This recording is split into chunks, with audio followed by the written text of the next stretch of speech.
Warriors, I welcome all of you to this video where I'll be discussing the 5 minimalism hacks for anxiety recovery.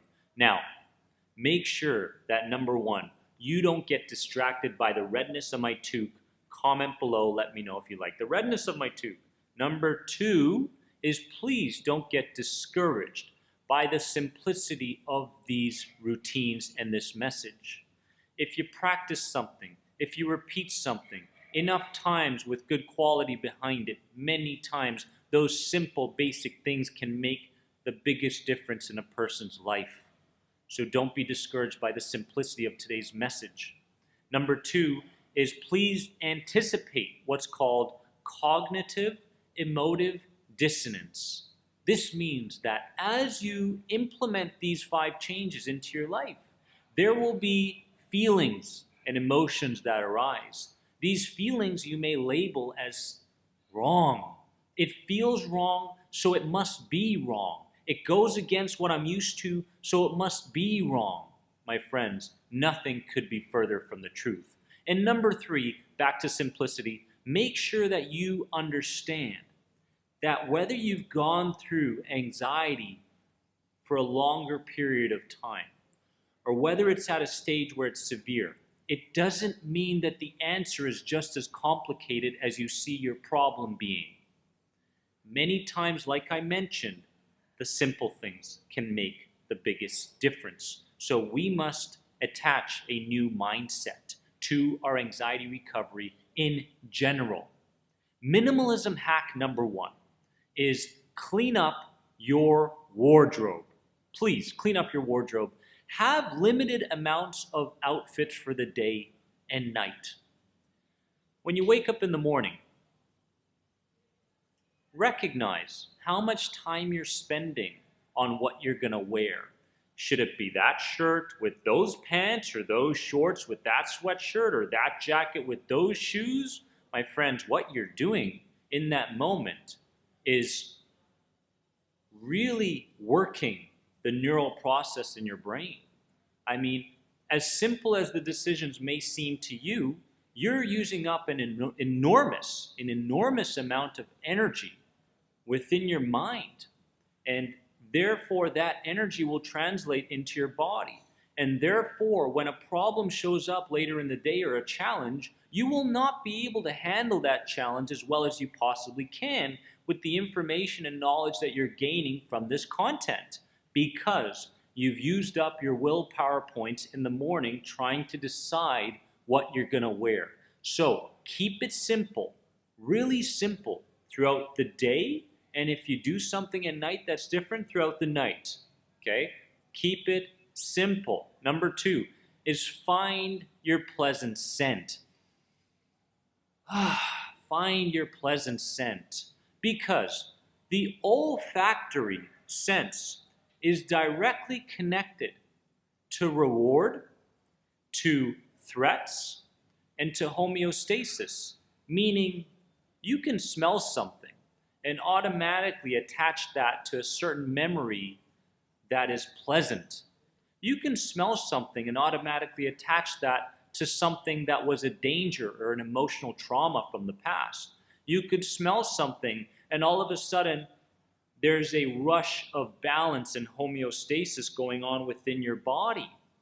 So make sure that if you've got a scent that you thoroughly enjoy and you find pleasant, and it brings up certain feelings and memories of good times, and you feel this sense of unconditional self-love growing within you, and you begin to create a filter system in your brain that begins to see everything as pleasant, everything as neutral. And all of a sudden, you know those days where everything you look at or listen to or feel or smell or taste is like gold. Everything is good. We want more of that. So if you've got a scent that you really enjoy, such as lavender, chamomile, rose, whatever it may be, make sure that that's the leading scent in your house, in all the rooms, in the places that you spend the most time. Minimalism hack number 3.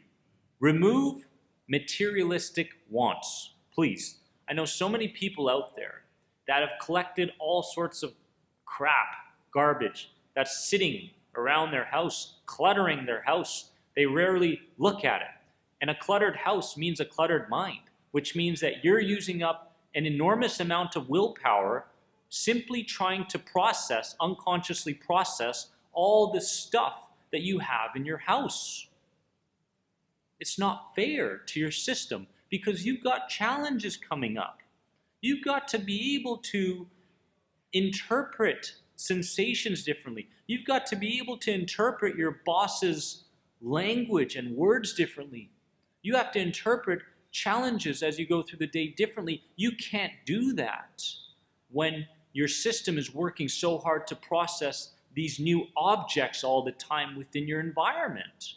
So make sure that you love people more than you love things and remove materialistic wants. Number 4 is turn off your TV. Please turn off your TV and meditate and stretch instead. Think about how much time you're spending on the tube.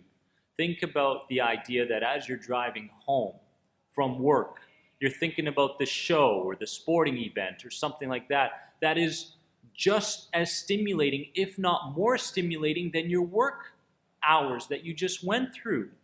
Your system is working so hard to be able to maintain a sense of homeostasis and balance in your internal environment. Please don't fill it with more jobs. Make it simpler. Make your life simpler.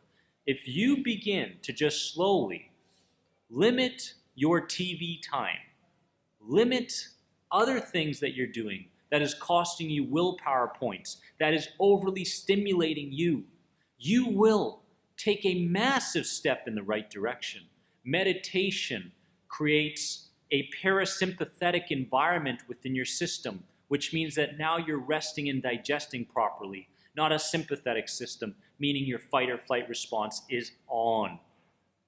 Number 5, minimalism hack for anxiety recovery is spend more time in nature and less time in man-made environments. Your system wasn't meant to be in bedrooms and living rooms and workplaces and cars and all those sorts of things. Your system is meant to connect with the things that nature, God, the universe gave us. We have everything we need to heal pretty much everything within our mind, bodies, and spirits already in nature. We have those things. So when you spend time around nature, smelling nature, seeing nature, feeling nature, smelling nature, tasting nature, seeing nature over and over again on a daily basis, you begin to get back to what's called your higher self.